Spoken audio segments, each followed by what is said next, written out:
How to delete Bingo Blitz account.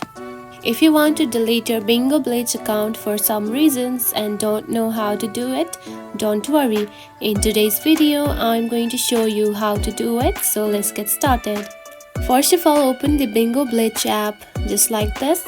After opening the app, you will see something like this on your home page.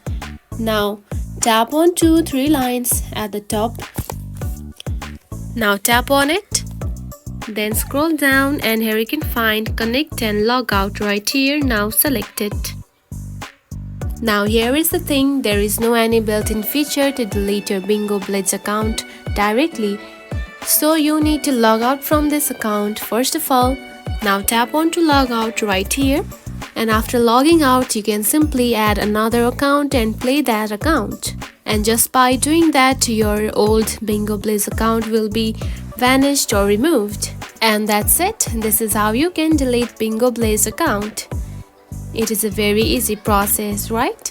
Now enjoy playing Bingo Blitz on your new account. If you found this video helpful, don't forget to like and subscribe for more tips. Thanks for watching.